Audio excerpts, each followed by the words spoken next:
Iran যুদ্ধের ৩৫তম দিনে দেশটির আকাশসীমায় বড় ধরনের ক্ষয়ক্ষতির মুখে পড়েছে মার্কিন ও ইসরায়েলি বিমান বাহিনী। এদিন ইরানের প্রতিরক্ষা ব্যবস্থা অন্তত ২টি অত্যাধুনিক যুদ্ধবিমান, ৫টি ড্রোন ও ক্ষেপণাস্ত্র ভূপাতিত করার পাশাপাশি ২টি সামরিক হেলিকপ্টারে আঘাত হানতে সক্ষম হয়েছে। ইরানি সংবাদ মাধ্যমগুলো দিনটিকে মার্কিন ইসরায়েলি বিমান বাহিনীর কালো দিন হিসেবে অভিহিত করেছেন। উদ্ভূত পরিস্থিতিতে মার্কিন প্রেসিডেন্ট ডোনাল্ড ট্রাম্প তার পূর্ব নির্ধারিত ছুটি বাতিল করে বর্তমানে ওয়াশিংটনে অবস্থান করছেন। তার এই সাপ্তাহিক ছুটি ফ্লোরিডায় নিজের বাড়িতে কাটানোর কথা ছিল। ইসলামিক রেভলিউশনারি গার্ড কর্পস শনিবার এক বিবৃতিতে জানিয়েছে, ইরানের সমন্বিত বিমান প্রতিরক্ষা নেটওয়ার্কের নতুন ও উন্নত প্রযুক্তি ব্যবহার করে এসব লক্ষ্যবস্তু প্রতিহত করা হয়েছে।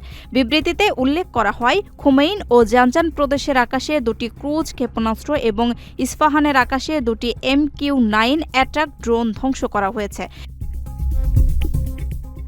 এছাড়া বুশেহর প্রদেশের আকাশে একটি হারমিজ ড্রোন ভূপাতিত করার দাবি করেছে তেহরান। মার্কিন সেন্ট্রাল কমান্ড শুরুতে ক্ষয়ক্ষতি অস্বীকার করে সব বিমান অক্ষত থাকার দাবি করলেও পরবর্তীতে ঘটনার ভিডিও ফুটেজ প্রকাশ করে ইরান। এর পরপরই মার্কিন ও ইসরায়েলি সংবাদ মাধ্যমগুলো নিশ্চিত করে যে দক্ষিণ পশ্চিমে ইরানের যুক্তরাষ্ট্রের একটি F-15E মডেলের যুদ্ধবিমান বিধ্বস্ত হয়েছে।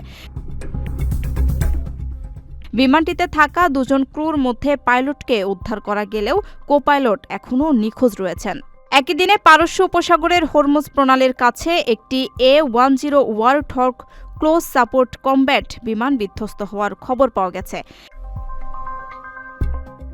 এই বিমানেও একজন ক্রু নিখোঁজ রয়েছেন এবং অন্যজনকে উদ্ধার করা হয়েছে। ইরানের সেনাবাহিনী জানিয়েছে, তাদের প্রতিরক্ষা ব্যবস্থায় ট্রাঙ্কিংয়ের মুখে পড়ে বিমানটি সাগরে আছড়ে পড়ে।